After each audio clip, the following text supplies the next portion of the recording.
मैं जानता हूँ कि एक मर्चेंट एक्सपोर्टर की क्या तकलीफ होती है क्योंकि ढेर सारे एक्सपोर्ट हो रहे हैं प्रोडक्ट इंडिया से, लेकिन सही प्रोडक्ट चूज करना बहुत ही मुश्किल हो जाता है।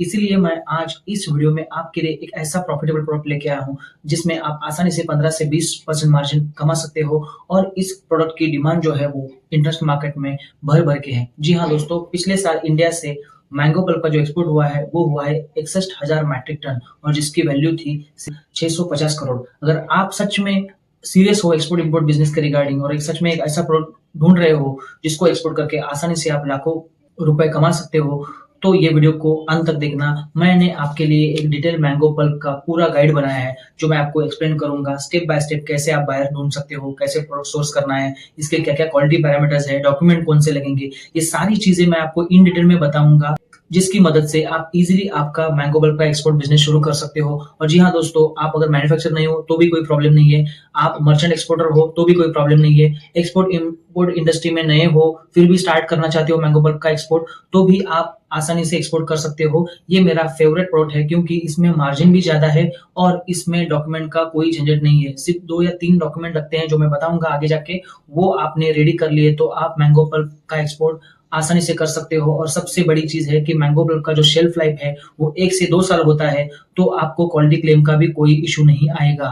तो चलिए दोस्तों, without wasting much of time चलते हैं सीधा बोर्ड की तरफ। तो दोस्तों, जैसा कि मैंने आपको बताया था, आज हम लोग बात करने वाले हैं मैंगो पल्प कैसे आप एक्सपोर्ट कर सकते हो इंडिया से और लाखों रुपए कमा सकते हो। अगर ये स्टेप बाय स्टेप प्रोसेस का आपको पीडीएफ फाइल चाहिए तो आप मेरे इंस्टाग्राम प्रोफाइल पे जाके वहां से डाउनलोड कर सकते हो, या फिर आप कमेंट करो मैंगो पल्प और मैं आपको ये पीडीएफ फाइल भेज दूंगा। तो चलिए दोस्तों शुरू करते हैं। सबसे पहले हम लोग देखेंगे कि कौन से टाइप्स होते हैं मैंगो पल्प में। देखिए, आपको तो पता होगा कि अल्फोंसो, केसर, बादामी, तोतापुरी, ये सब जो वैरायटीज है ये वैरायटीज है मैंगो की। सो हर एक वैरायटी का अलग अलग मैंगो रहता है। जिस वैरायटी का मैंगो हम लोग यूज करते हैं पल्प बनाने के लिए, उसी से इसका नाम दिया गया है। जैसे कि अल्फोंसो मैंगो से अगर हम लोग मैंगो पल्प बनाते हैं तो उसको अल्फोंसो, केसर, बादामी, तोतापुरी, तो ये सारे अलग अलग टाइप्स है और हर एक टाइप के लिए बहुत सारी डिमांड है इंडिया के बाहर। अभी इसमें कैसे होता है, 2 टाइप्स और होते हैं, जैसे कि नेचुरल मैंगो पल्प और शुगर मनसब, या मतलब यहाँ पे मैंने मेंशन किया है with sugar and without sugar. इसका मतलब आप नेचुरल मैंगो पल्प भी एक्सपोर्ट कर सकते हो और उसमें शुगर ऐड करके, स्वीटनर ऐड करके उसको भी आप मार्केट में बेच सकते हो। ये था दोस्तों टाइप्स ऑफ मैंगो पल्प के बारे में। अभी अभी हम लोग बात करेंगे कि आप मैंगो पल्प इंडिया के अंदर कहाँ से सोर्स कर सकते हो। जैसा कि आप जानते हो कि अल्फोंसो मैंगोज जो है, जिसको हम लोग हापुस आम बोलते हैं, वो बहुत ज्यादातर महाराष्ट्र में आपको देखने को मिलता है, रत्नागिरी साइड में, या फिर कोकन बेल्ट जो है वहां पे आपको अल्फोंसो मैंगो मिलता है। तो वहां पे मैंगो पल्प की, अल्फोंसो से बनाई हुई मैंगो पल्प की जो फैक्ट्रीज है वो ज्यादा मिलेगी। इसलिए अगर आप अल्फोंसो मैंगो पल्प कम रेट में परचेस करना चाहते हो या सोर्स करना चाहते हो तो आप महाराष्ट्र, रत्नागिरी, मालवण जो महाराष्ट्र में एरिया है वहां से आप परचेस कर सकते हो।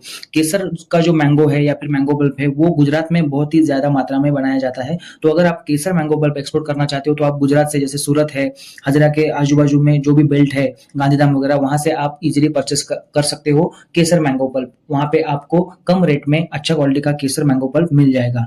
अगर आपको बादामी और तोतापुरी अगर मैंगो पल्प आपको सोर्स करना है तो आप आंध्र प्रदेश या साउथ रीजन जैसे तमिलनाडु में जाके वहां से आप मैंगो पल्प, ये बादामी और तोतापुरी का परचेस कर सकते हो, क्योंकि बादामी क्वालिटी का जो मैंगो है या फिर तोतापुरी क्वालिटी का जो मैंगो है वो आपको साउथ रीजन में ही देखने को मिलेगा। इसलिए वहां से आपको सस्ते दाम में वहां पे मिल सकता है। ऐसा नहीं कि बादामी और तोतापुरी का जो मैंगो पल्प है वो महाराष्ट्र में नहीं मिलेगा, मिल जाएगा, लेकिन थोड़ा उसका कॉस्टिंग बढ़ जाता है क्योंकि साउथ से वो लोग सोर्स करेंगे, उसके बाद यहाँ पे प्रोसेस करेंगे और उसमें प्रॉफिट मार्जिन ऐड करके वो आपको दे देंगे। तो इसमें क्या हो जाता है, थोड़ा खर्चा बढ़ जाता है और आपको कॉस्टिंग ज्यादा पड़ जाता है। तो इसलिए मैं आपको यही रिक्वेस्ट करूंगा कि अगर आपको अल्फोंसो लेना है तो महाराष्ट्र से ले लो, केसर लेना है तो गुजरात से ले लो, बादामी और तोतापुरी लेना है तो आप आंध्र प्रदेश या साउथ रीजन में जाके वहां से परचेस कर सकते हो।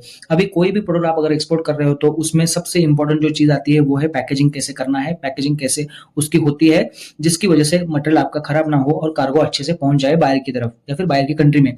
अभी हम लोग बात करेंगे पैकेजिंग ऑफ प्रोडक्ट के बारे में। देखो, मैंगो पल्प एक बहुत ही अच्छा और लॉन्ग शेल्फ लाइफ वाला प्रोडक्ट है, तो इसको हम लोग टिन पैकेजिंग कर सकते हैं, एस्थेटिक बैग में पैक कर सकते हैं, या फिर फूड ग्रेड ड्रम जो रहते हैं उसमें भी पैक कर सकते हैं। पैकेजिंग ऑफ द प्रोडक्ट जो है वो टोटली बायर के ऊपर डिपेंड रहता है। बायर अगर बोलता है कि मुझे कंज्यूमर पैकेजिंग में चाहिए, जैसे 800 ग्राम हो गया, 1 केजी हो गया, तो आपको छोटा टिन, जिसको हम लोग डब्बा बोलते हैं स्टील का, उसमें आप पैक करके उसको सील लगा के पैकेजिंग आराम से कर सकते हो। अगर मान के चलो आपका कोई बायर है जो सुपरमार्केट में से सप्लाई करता है तो वो केस में आपको कंज्यूमर पैकेजिंग ही अच्छा पड़ेगा, क्योंकि वहां पे 1 केजी 800 ग्राम का वो पैकेट है वो वहां पे भेजा जा सकता है और बायर को भी वो आसानी रहती है। एस्थेटिक बैग और फूड ग्रेड ड्रम जो है ये B2B पैकेजिंग हो गया है। एस्थेटिक बैग का अगर मैं बात करूं तो ये एक वैक्यूम पैक्ड बैग रहता है जिसके अंदर आपको मैंगो पल्प भर के वो बैग सील करना होता है। तो इसमें आप 25 केजी का पैकेजिंग एस्थेटिक बैग का या फिर 25 केजी का ड्रम या फिर 50 केजी का ड्रम पैकेजिंग करके आप इजीली सप्लाई कर सकते हो।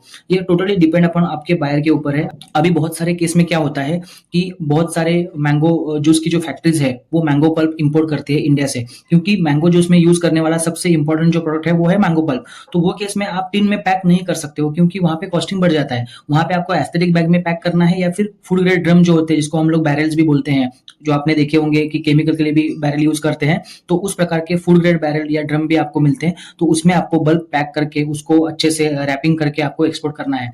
तो पैकेजिंग ऑफ द प्रोडक्ट जो है वो डिपेंडिंग अपॉन टोटल आपका बायर के ऊपर है। तो बायर जिस हिसाब से आपको पैकेजिंग करने के लिए बोलता है उसके हिसाब से आपको पैक करके उसको आपको कंटेनर भेजना है। अभी सबसे इंपॉर्टेंट बात आती है कि सर मैंगो पल्प एक्सपोर्ट तो करना है लेकिन इसमें हमें इन्वेस्टमेंट कितना लगेगा। तो इन्वेस्टमेंट की अगर मैं बात करूं तो मैंगो पल्प एक्सपोर्ट करने के लिए करीब करीब आप अगर एक कंटेनर की भी आप कॉस्ट निकालते हो, क्योंकि एक कंटेनर 20 फीट का अगर मैं बात करता हूं तो आपको 20 से 25 लाख तक का खर्चा उसमें आ सकता है। इसमें सारा आपका शिपिंग, कस्टम क्लियरेंस, ट्रांसपोर्टेशन, वो सब पैकेजिंग का जो है वो सब इसमें इंक्लूड है, क्योंकि ज्यादातर मैंगो पल्प जो है वो 20 फीट के कंटेनर में ही जाता है। तो अगर 20 फीट का हिसाब मैं करूँ तो 20 से 25 लाख तक का आपको कॉस्टिंग आ सकता है। हाँ ठीक है, अगर आपके पास स्मॉल बायर है जो ट्रायल बेसिस पे इंपोर्ट कर रहा है तो वो केस में आप स्मॉल ट्रायल शिपमेंट में LCL शिपमेंट भी कर सकते हो, पैलेट के ऊपर पैकिंग करके। उसमें आप 2 से 5 लाख तक का इन्वेस्टमेंट करके आसानी से वो ट्रायल शिपमेंट एग्जीक्यूट कर सकते हो। लेकिन बहुत सारे केसेस में मैंने देखा है कि 20 फीट में ही जो मैंगो पल्प है वो एक्सपोर्ट होता है, तो उसमें आपको 20 से 25 लाख तक का कॉस्टिंग आएगा। लेकिन इसमें आपको अच्छा खासा मार्जिन भी मिल जाएगा, वो आपको मैं आगे जाके बताऊंगा।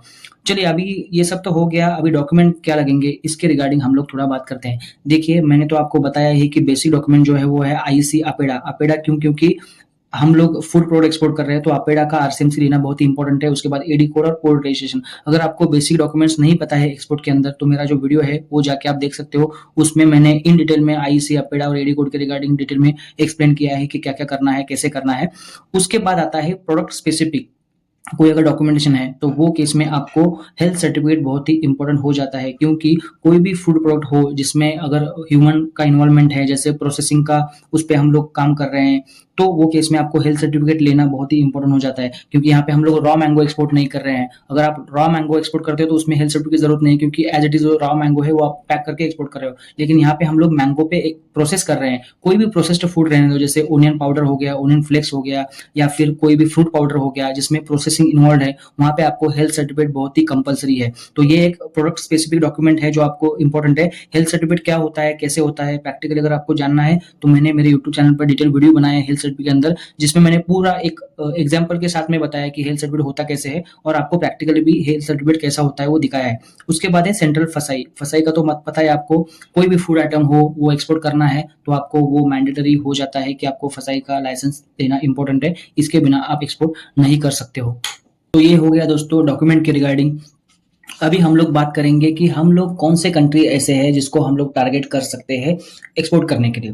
तो टारगेटेड कंट्रीज की मैं बात करूं तो आप सऊदी अरेबिया टारगेट कर सकते हो। पिछले साल हमने 111 करोड़ का अराउंड अबाउट एक्सपोर्ट किया है सिर्फ सऊदी अरेबिया में। और सऊदी अरेबिया में मैंगो पल्प की डिमांड बहुत ही ज्यादा है, क्योंकि हम लोग world top producer of mango pulp है और वहाँ पे बहुत सारी डिमांड भी है। तो आप सऊदी अरेबिया एक अच्छा मार्केट टारगेट कर सकते हो और आपको यहाँ पे बायर्स भी आसानी से मिल जाएंगे। उसके बाद आता है US, UK, Germany, Canada, Yemen और उसके बाद नीदरलैंड। यूरोपियन जो कंट्रीज है जैसे नीदरलैंड है या फिर जर्मनी है, UK है, वो केस में वहाँ पे भी आप आसानी से टारगेट करके ये प्रोडक्ट एक्सपोर्ट कर सकते हो, क्योंकि वहाँ पे भी कंज्यूमर पैकिंग में बहुत अच्छा डिमांड है मैंगो पल्प का इंडिया से। लेकिन अगर आप नए एक्सपोर्टर हो, आपका ट्रायल शिपमेंट है, तो मैं आपको रिक्वेस्ट करूंगा कि आप पहले सऊदी अरेबिया ट्राई कीजिए, वहां पे एक्सपोर्ट करके देखिए प्रोडक्ट का क्वालिटी कैसे पहुंचता है, क्या होता है, बायर से क्या क्या कंप्लेंट्स आती है, अगर कुछ प्रॉब्लम है तो वो सारी चीजें समझ लीजिए। अगर कोई गलती होती है तो वहां पे आप करेक्ट करके फिर US और UK मार्केट में उतरिए, क्योंकि सऊदी अरेबिया में आपको डॉक्यूमेंट का पार्ट इतना ज्यादा नहीं रहेगा जितना बाकी सारी कंट्रीज में होगा। तो वहाँ केस तो वो केस में आप सऊदी अरेबिया पहले टारगेट कर सकते हो। बाकी ये जो 5, 6, 7 मैंने जो बताई है कंट्रीज, इसमें टारगेट करके आप आसानी से आपका एक्सपोर्ट मैंगो पल्प का स्टार्ट कर सकते हो। इसके बाद हम लोग बात करेंगे कि बायर फाइंडिंग स्ट्रेटेजी इसमें क्या है। सबसे इंपॉर्टेंट जो बायर फाइंडिंग स्ट्रेटेजी है, buyer seller meeting. Government of India Saudi Arabia के साथ में बहुत सारी बायर सेलर मीटिंग करती है, जिसमें अपना मेन टारगेटेड प्रोडक्ट जो होता है वो होता है मैंगो पल्प, क्योंकि गवर्नमेंट ऑल्सो नोज दैट कि सऊदी अरेबिया से हमने भर भर के एक्सपोर्ट के ऑर्डर आते हैं और अच्छी खासी डिमांड भी है उसमें। तो बायर सेलर मीट गवर्नमेंट की वेबसाइट्स पे जाके आप देख सकते हो, वहां पे रजिस्टर करके जो भी फीस है वो भर के आप वहां पे अटेंड करके इजीली बायर फाइंडिंग कर सकते हो सकता है कि आपको 1 साल 2 साल का कॉन्ट्रैक्ट मैन्युफैक्चरिंग का ऑर्डर भी वहां से मिल जाएगा और वहां पे अच्छे बायर मिलने के चांसेस बहुत ही ज़्यादा है। दूसरा है एग्जीबिशन। एग्जीबिशन में भी आप पार्टिसिपेट कर सकते हो। बहुत सारे ऐसे एग्जीबिशंस होते हैं जो ओनली प्रोसेस्ड फूड या एग्रीकल्चर या फिर फ्रूट्स एंड वेजिटेबल्स, ये सारी चीज़ों पे फोकस करते हैं। ऐसे बहुत सारे एग्जीबिशंस होते हैं हमेशा पूरे वर्ल्ड में, जैसे कि यूरोप में होते हैं या फिर गल्फ फूड जैसे हैं। एग्जीबिशन अटेंड करके वहाँ से भी आपको ईजिली बायर्स मिल जाएंगे। बायर फाइंडिंग स्ट्रेटेजीज अप्लाई करके आप इजीली बायर ढूंढ सकते हो मैंगो पल्प एक्सपोर्ट के लिए। अगर आपको और भी बायर फाइंडिंग की स्ट्रैटेजी जाननी है तो मेरे यूट्यूब चैनल पर मैंने एक इन डिटेल वीडियो बनाया है बायर फाइंडिंग के ऊपर, वो आप जाके देख सकते हो या उसका लिंक मैं आपको डिस्क्रिप्शन में भी दे दूंगा। अभी ये सब तो हो गया, लेकिन सबसे इंपॉर्टेंट जो बात है वो है प्रॉफिट मार्जिन की। इसमें कितना प्रॉफिट मिल सकता है। देखिए, अगर आप गल्फ कंट्रीज में एक्सपोर्ट कर रहे हो तो अगर खुद आप मैन्युफैक्चर हो तो आप 9 से 12% तक का मार्जिन कमा सकते हो और प्लस उसमें आपको 3% गवर्नमेंट इंसेंटिव भी मिल जाता है। इसका मतलब आपका मार्जिन हो गया 15% के ऊपर। तो एक कंटेनर एक्सपोर्ट करने के लिए हमें कम से कम 25 लाख रुपए की जरूरत होती है। तो उसके हिसाब से अगर मैं कैलकुलेट करूँ तो आप आसानी से 2.5 लाख से 3 लाख तक का मार्जिन यहाँ पे कमा सकते हो, अगर आप खुद मैन्युफैक्चर हो तो। अगर आप मर्चेंडाइज एक्सपोर्टर हो तो यहाँ से आपको 7 to 8% मार्जिन गल्फ कंट्रीज में आसानी से मिल जाता है, प्लस जो गवर्नमेंट इंसेंटिव्स है वो अलग से। यूरोपियन और यूएसए कंट्रीज में अगर आप टारगेट कर रहे हो और खुद मैन्युफैक्चर हो तो आप आसानी से 15 से 20% का मार्जिन आप कमा सकते हो इजीली। उसके ऊपर आपको 3 to 4% जो गवर्नमेंट इंसेंटिव्स है, आरओडीटीपी या ड्यूटी ड्रॉबैक, वो भी आपको यहाँ पे मिल जाएगा। तो आपका जो प्रॉफिट मार्जिन है वो आसानी से 22 से 25% तक जा सकता है। और 25 लाख के ऊपर 25% अगर मैं बात करूँ तो आपको आसानी से वहां पे जो है वो 4 से 5 लाख तक का प्रॉफिट मार्जिन आप आराम से एक कंट्री के पीछे कमा सकते हो। तो ये था दोस्तों मैंगो पल्प के रिगार्डिंग। मैं आशा करता हूँ कि आपको सारी चीजें समझ में आई होंगी। अगर आपको और कोई प्रॉब्लम है या क्वेरीज है मैंगो पल्प के रिगार्डिंग तो मुझे नीचे कमेंट में जरूर बताइए, मैं उस क्वेरी का आपको जवाब देने का कोशिश करूंगा। अगर आपको लगता है कि कोई और टॉपिक है जिसके ऊपर मुझे वीडियो बनानी चाहिए या आपको कुछ गाइडेंस चाहिए स्टेप बाय स्टेप प्रोसेस कैसे होता है क्या होता है, तो आप नीचे कमेंट में जरूर बताइए, मैं उसके ऊपर भी आपके लिए खास वीडियो बनाऊंगा। मिलते हैं नेक्स्ट वीडियो में, तब तक के लिए एक्सपोर्ट करते रहिए और आगे बढ़ते रहिए। जय हिंद।